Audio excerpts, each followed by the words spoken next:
Moving now to West Africa, where Nigeria's President Bola Tinubu on Thursday signed 4 different executive orders, including one that suspends the 2023 Finance Act, deferring the date of its commencement from May 1st, 2023 to September 1st of the year. The president also signed 3 other executive orders, reversing the laws hastily signed by former President Muhammadu Buhari towards the end of his tenure. The other orders reversed the Customs Excise Tariffs Amendment Order 2023, as well as the imposition of a 5% excise tax on telecommunications services. Dele Alake, special advisor to the president on special duties, communication and strategy, while briefing State House journalists on Thursday, said the actions are in line with President Tinubu's policy of creating a conducive environment for businesses to thrive.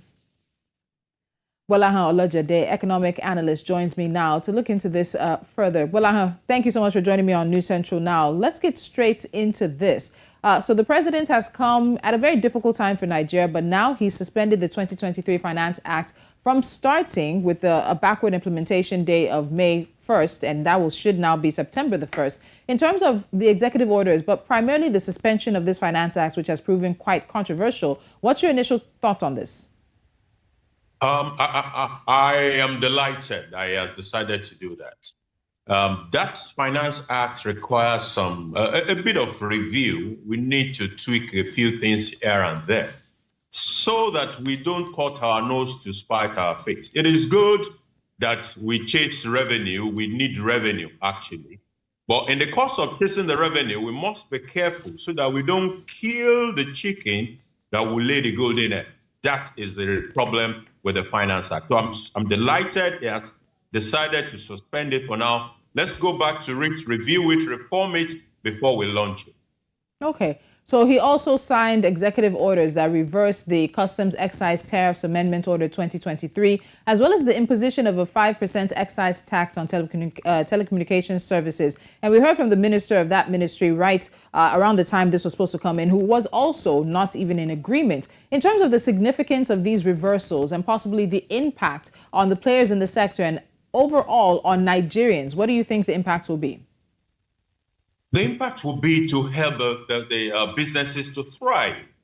As the Finance Act is and those other executive orders that were to reverse certain things like the review of the custom tariff and the rest of it. A lot of these things are ill-timed. You're talking of an economy that was just getting out of the problem created by the cash crunch. If you go and look at the Q1 of even some big companies like MBL, you will see performances that are suboptimal. So when you are coming out of that kind of a situation, it is true we desire revenue, but it must not be such as to hurt businesses. One of the things that this government said it would do is create the right environment for businesses to do well. If businesses are going to do well, you cannot tax them out of survival. That is the reality. So it's something that is perfectly in order for us to do. So we see the reversal of some of these taxes with the executive orders, but this also comes just a few days after Nigerians heard about the car ownership certificates, which is going to be renewed annually. Just a few days after also Nigerians hear that the administration is working with the informal sector to be able to tax market operators as well. Again, as you mentioned, revenue is at the forefront of all of this. But in terms of the reversals of these laws, aligning with President Tinubu's overall governance strategy and maybe his economic drive as well, what do you think? You see, people talk about the proof of ownership thing. Yes, we need to work out the details and be sure that it makes sense. But when we put that side by side by the Finance Act, we're talking of what is the impact on the car owner of the proof of ownership? Let's assume that everything is good and we are ready to go now. The impact comes to about 2 naira 70 kobo per day. What is 2 naira 70 kobo? That is not the kind of issues that we're talking about. In the Finance Act, you have issues that will collide with the fact that we have removed subsidy and there is no money for people to even consume. The disposable income has fallen.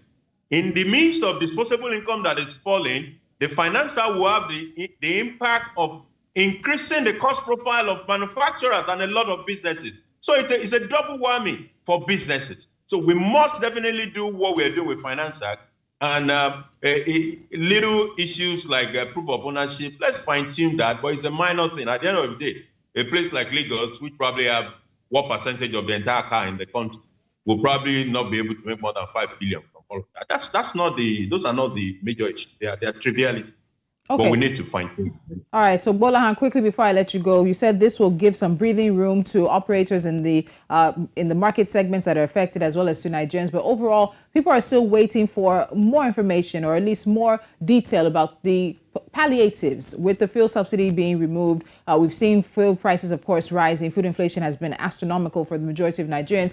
What else do you think can be done by this administration to make things just a little bit easier for Nigerians right now? We must revisit the palliative. I believe the various committees, that is tripartite committees of government, labor, and maybe the organized private sector, are working on certain proposals as we speak. In an earlier discussion I had today, somebody reminded me that the deadline is 8 weeks for us to begin to see the outcome of those deliberations. It is a must that government must intervene. Government at many levels, not just the federal government, the state levels as well. Employers will also adjust, individuals will adjust. But to be frank with you, the whole economy is waiting for intervention by the federal government and the various state governments as well. It is very important. Otherwise, we will allow more people to go into poverty, which would defeat some of the clear goals of the administration. All right, thank you so much, Gbolahan Olojede, for joining me on News Central Now. We'll see you again soon.